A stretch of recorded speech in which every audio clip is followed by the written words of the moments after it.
Quando nós lemos a história de Jó, a impressão que nós temos é que ele perdeu tudo que ele tinha, que acabou-se tudo. É como que se disséssemos hoje, a pessoa ficou falida, quebrada totalmente, perdeu tudo.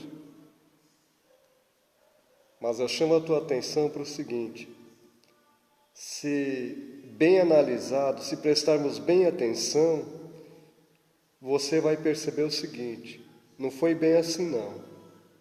Ele não perdeu tudo que ele tinha. Eu vou ler aqui no capítulo 1 do seu livro, de Jó, capítulo 1. Ele diz assim, versículo 20: Então Jó se levantou, rasgou o seu manto, rapou a cabeça e lançou-se em terra e adorou. 21. E disse: Nu saí do ventre da minha mãe, e nu voltarei. O Senhor deu e o Senhor o tomou. Bendito seja o nome do Senhor. Capítulo 2, versículo 10, diz assim: Mas ele lhe respondeu: Falas como qualquer doida, temos recebido o bem de Deus, e não receberíamos também o mal? Em tudo isto não pecou Jó com os seus lábios. Ainda no capítulo 19, verso 25, verso 26 e o 27, capítulo 19.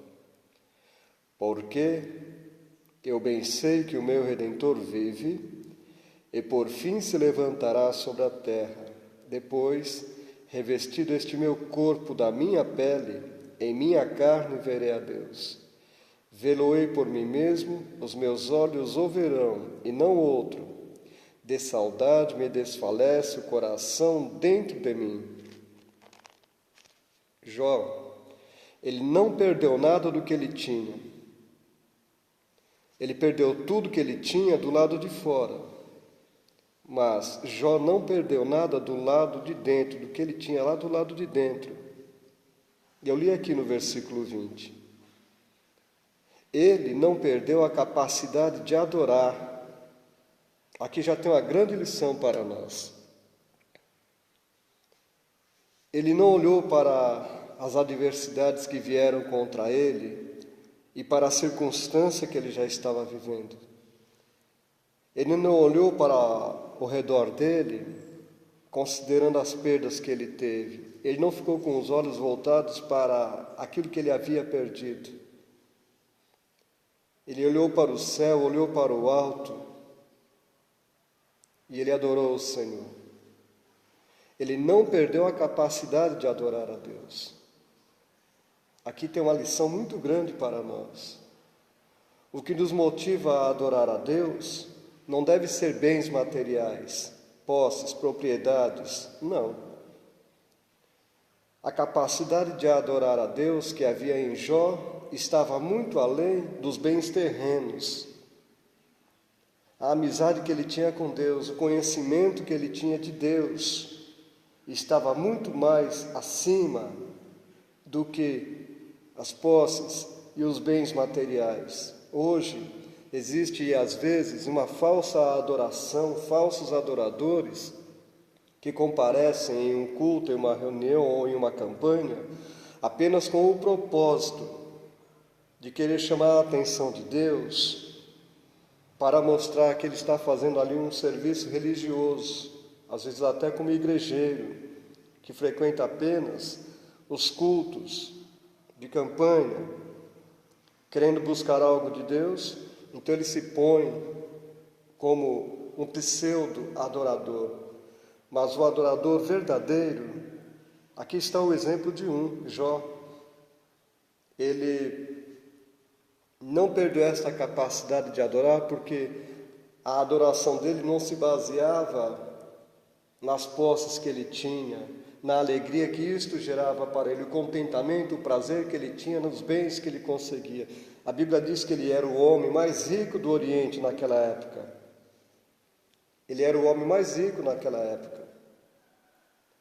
Mas o que fez Jó continuar adorando o Senhor foi o relacionamento que ele tinha com Deus, o conhecimento que ele tinha com Deus. O versículo 21, ele também nos deixa uma grande lição. Jó não perdeu a capacidade de ser o mordomo de Deus. Ele tinha uma mordomia e ele exercia essa mordomia. O que significa isto? Ele estava fazendo algo glorioso como um servo de Deus, um mordomo do Senhor. Ele viveu na realidade de que tudo vinha de Deus. E Tiago também na sua epístola fala bem claro que toda boa dádiva, que todo dom, que todos os bens procede dos céus, procede do alto, do trono de Deus, do Pai das luzes, aonde não há mudança e nem sombra de variação. Jó era o mordomo que serviu o Senhor na abastança, na fartura, mas ele também sabia ser mordomo na perda dos bens materiais e todas as coisas. Ele continuava fiel ao Senhor em sua mordomia, em seu compromisso com Deus. Aí também nos faz lembrar o apóstolo Paulo, que ele foi bem claro, ele diz: eu sei viver, eu estou contente, eu sei lidar tanto com a riqueza quanto com a pobreza, tanto com a fartura como que com também a escassez. Eu sei lidar em todas as situações, eu sei viver em todas as situações, eu já estou instruído.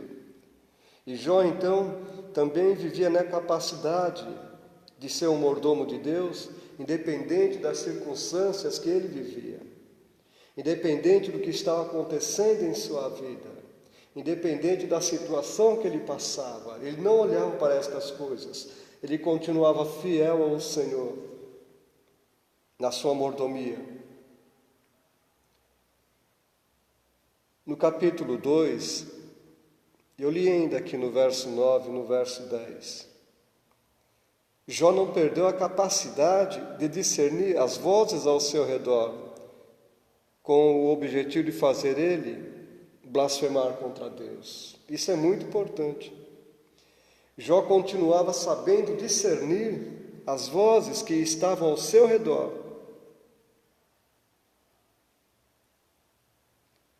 Ele tinha este propósito de continuar discernindo, ele tinha o desejo de continuar discernindo, entendendo as vozes ao seu redor. Ele não queria blasfemar contra Deus. Quando, por exemplo, uma pessoa perde o emprego, ou perde a saúde, ou a vida dele é mudada por alguma coisa que lhe sucede, um carro que é roubado, um bem que lhe é tirado, ou um infortúnio que lhe vem, assim de repente, sobrevém de repente, existe uma tendência natural da pessoa xingar, blasfemar. A pessoa se lamenta ou até fica falando coisas inconvenientes, blasfemando até contra o próprio Deus, questionando por que isso aconteceu, porque Deus permitiu tal coisa. A esposa de Jó, ela não suportou ver tudo destruído aparentemente, né? Tudo. As casas, os 10 filhos, os bens, todo aquele patrimônio foi embora. Ficou somente ela e Jó, aquele corpo cheio de chagas, cheio de feridas, de úlceras, né, malignas, e com aquele caquinho de telha sentado sobre a cinza. Ela não aguentou, ela não suportou de ver toda aquela situação e o que o seu marido estava passando. E ele sabia em quem ele cria, ele sabia quem era o seu Deus, mas ele não perdeu esta capacidade de discernir estas vozes. Depois os seus amigos que vieram lhe consolar. Mas ele não queria blasfemar contra Deus, ele não blasfemou contra Deus. Se você observar na parte B do versículo 10, do capítulo 2, em tudo isto não pecou Jó com os seus lábios. O que é que significa isto? Significa que ele não perdeu a capacidade de saber que Deus é soberano. Uma coisa que os homens muitas das vezes se esquecem é que existe Deus. E Deus é soberano. A soberania de Deus é algo que muitas pessoas ainda não têm discernimento, não têm conhecimento. Quando você e eu entendermos perfeitamente, corretamente, de forma bíblica, o que é a soberania de Deus, por que é que Deus age de certas maneiras, às vezes contra a própria natureza ou o entendimento humano, da razão humana? Deus às vezes trabalha de um modo tão maravilhoso, extraordinário, sobrenatural, que o ser humano não tem a capacidade de discernir ou de entender por que é que Deus está fazendo certas coisas, ou porque em dados momentos Deus não age, Deus não faz, Deus parece que está quieto, em silêncio. A soberania de Deus é algo que nós precisamos estudar. É uma matéria que você e eu, como cristãos, devemos estudar, devemos conhecer. Inclusive, a própria mordomia cristã, em seus aspectos, nós devemos estudar para sermos, assim, melhores conhecedores das coisas de Deus. Então, ele não perdeu a capacidade de saber que Deus é soberano. Quando você tiver entendimento da soberania de Deus, você não vai questionar a Deus por algumas coisas que Deus vem fazendo em sua vida, ao seu redor, em sua família principalmente. Deus é soberano e ponto. Esta é a realidade. No capítulo 19, no verso 25, 26, 27, a palavra de Deus ainda nos traz mais um pouco sobre este homem, sobre Jó. Jó conhecia o seu Redentor. Como? Ele fala aqui no verso 25: porque eu sei que o meu Redentor vive, e por fim se levantará sobre a terra. Como é que Jó conhecia o seu Redentor? Como é que você conhece o seu Redentor, Jesus? Como é que nós conhecemos Ele? Jó conhecia a Deus, ou seja, o seu Redentor, em alguns aspectos, e isso é importante para nós. Ele conhecia o seu Redentor como um Redentor pessoal. Era um Redentor pessoal, era um Salvador pessoal. Ele diz: meu Redentor. Eu sei que o meu Redentor era o Redentor de Jó. Então nós temos também que sempre ter em mente que nós temos um Redentor, o meu Redentor. Nós temos que dizer: Jesus é o meu Redentor. Seja qual for a situação, Ele é o meu Redentor. Além de ser o Redentor pessoal, Jó ainda conhecia o seu Redentor como um Redentor presente. Olha o que ele diz: o meu Redentor vive, presente, hoje. Ele olhava em redor, olhava para todos os lados, mas quando ele olhava para cima, para o alto, aí ele tinha a certeza, a confirmação: o meu Redentor vive. A natureza, todas as coisas, apontando o dedo para Deus. Ele dizia: o meu Redentor vive. O nosso Redentor Jesus também está vivo. Ele morreu, ressuscitou, mas Ele está vivo para sempre, eternamente. E ainda ele diz que o seu Redentor é aquele que virá. Preste atenção nesta palavra, pois ele o chama de o último. Ele fala: e por fim, o nosso Redentor também é aquele que virá buscar a igreja brevemente, é aquele que virá buscar o seu povo. No versículo 27, ele fala: vê-lo-ei por mim mesmo, os meus olhos o verão e não outros, de saudade me desfalece o coração dentro de mim. Então ele viu o seu Redentor também como ressurreto. Ele diz: vê-lo-ei por mim mesmo. E o versículo 27 também, no final diz, ele dizia a respeito do seu Redentor: aquele que ele ama de coração. É isso. Então aqui está um dos segredos da fidelidade de Jó. Aqui está um dos segredos de que Jó não perdeu nada que vinha dentro dele. Aquele que ele ama de coração, de saudade desfalece meu coração dentro de mim. Então, recapitulando, o Redentor de Jó, ele era um Redentor pessoal, presente, aquele que virá, o ressurreto, aquele que ele ama de coração. Tem muita coisa maravilhosa para aprendermos aqui no livro de Jó.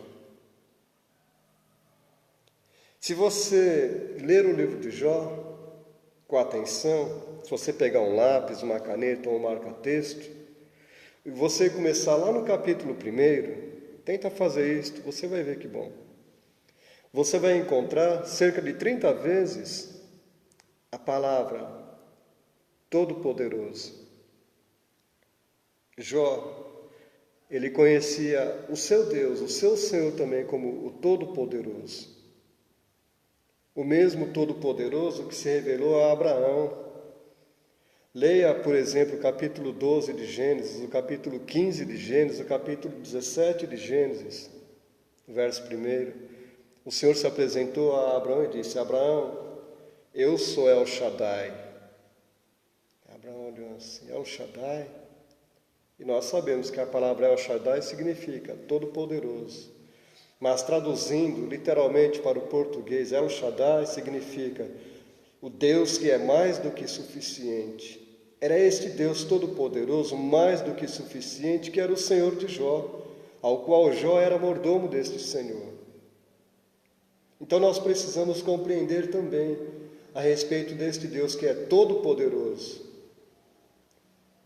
e que é um Deus presente, mais do que suficiente para nossas vidas. Mas o problema, às vezes, é que nós esquecemos disso. Nós ficamos focando no homem. Por exemplo, quando nós perdemos um emprego, nós corremos atrás de um homem para nos dar um jeito de ajudar-nos. Entregar o currículo para uma pessoa, para um gerente, para alguém que é influente. Quando está doente, a primeira coisa que faz é buscar uma UPA, buscar um médico. Mas nós, como cristãos, filhos de Deus, a primeira coisa seria buscar a Deus, orar, buscar o Senhor. Quando vem um problema, quando vem uma insônia, quando vem uma dificuldade, corre-se para um psicólogo, para um psicanalista, corre para um psiquiatra, corre-se para uma UPA em busca de remédio, de solução, ou busca o aconselhamento com outras pessoas. Mas nós sabemos que Deus é a fonte, Deus é El Shaddai, Deus é todo-poderoso. Então o Senhor, sendo Deus todo-poderoso, mais do que suficiente, é nele que temos que buscar os nossos recursos. É nele que nós temos que buscar a solução dos problemas. É nele que nós temos que buscar o nosso apoio, a nossa firmeza, nos estruturarmos a nele. Este é o nosso problema. Muitas das vezes esquecemos essas realidades da palavra de Deus. Então que você volte na leitura do texto de Jó, que eu comecei no início aqui desta palavra. Capítulo 1, capítulo 2, verso 9, verso 10. Depois você volte aqui a sua atenção para o capítulo de Jó, capítulo 19. Leia do versículo 25 até o 27. Veja quantas vezes você vai encontrar neste livro a palavra Todo-Poderoso. O mesmo Todo-Poderoso que foi para Abraão, para Isaac, para Israel. Esse Todo-Poderoso é o nosso Deus, é o Pai de nosso Senhor Jesus Cristo. Então que o Todo-Poderoso seja contigo hoje, amanhã e sempre. Que este Todo-Poderoso seja cada dia o Senhor da tua vida. Que este Senhor soberano que age na sua soberania e em sua sabedoria, que Ele governe a tua vida. Entregue a tua vida aos cuidados de Deus, entregue o teu caminho ao Senhor, confia nele, o mais Ele fará. Confia neste Deus que é todo sabedoria, o Deus que criou céus e terra e todo o universo, criou todas as coisas pelo seu poder, pela sua capacidade de criar, que te amou, que te preparou para vir para este mundo, tinha você em mente antes de formar este mundo. Este mesmo Deus, este mesmo Senhor, o teu Senhor, Ele sabe o que é melhor para você. Aprenda a ser mais dependente de Deus, aprenda a andar mais intimamente com Deus neste mundo, aprenda a cada dia buscar mais os teus recursos em Deus, procura ter mais intimidade com Ele, procura buscá-lo de todo o teu coração. Na consagração do templo em Jerusalém, quando Salomão edificou o templo do Senhor, aquele templo maravilhoso, construído com ouro, construído com coisas lindas, maravilhosas, aquele templo magnífico, na sua oração, Salomão, ele pediu 9 vezes em sua oração que Deus ouvisse as orações que se fizessem naquele lugar. Ele falou: Senhor, ouve tudo os céus, lugar da tua habitação, ouve, Senhor, nos céus a oração deste lugar. Ele orou 9 vezes, pedia, ele insistia que Deus ouvisse as orações. E qual foi a resposta de Deus? Deus disse para ele: Salomão, eu consagrei, eu santifiquei esta casa, eu vou atender às orações, eu vou ouvir as orações, mas o meu povo, o Senhor disse no versículo 14 do segundo livro, no capítulo 7, se o meu povo, esse povo que se chama pelo meu nome, se humilhar, se orar, se buscar a minha face, se converter dos seus maus caminhos, então eu ouvirei dos céus, perdoarei os seus pecados, eu sararei a sua terra. E desde agora, aí começa o versículo 15, desde agora os meus olhos estarão atentos, fixos neste lugar, a oração que se fizer neste lugar. Então Deus, Ele quer compromisso, Deus, Ele quer entendimento de que Ele é Senhor. Amém? Então que Deus abençoe a tua vida, que o Senhor te guarde, que o Senhor te proteja, que o El Shaddai, você possa a cada manhã, a cada instante, confiar nele. Fica na paz do Senhor. E se você ainda não se inscreveu aqui em meu canal do YouTube, se inscreva. Depois vai aparecer um sininho, ele fica cinza. Aí você clica, ele vai ficar azulzinho, o sinal que você já vai receber notificação. Estou gravando todos os dias. Compartilha com os teus contatos o que você está ouvindo, o que você está recebendo. Vamos abençoar outras pessoas. Que o Senhor te guarde, te proteja. Em nome de Jesus. Fica na paz do Senhor. Amém. Amém, Jesus.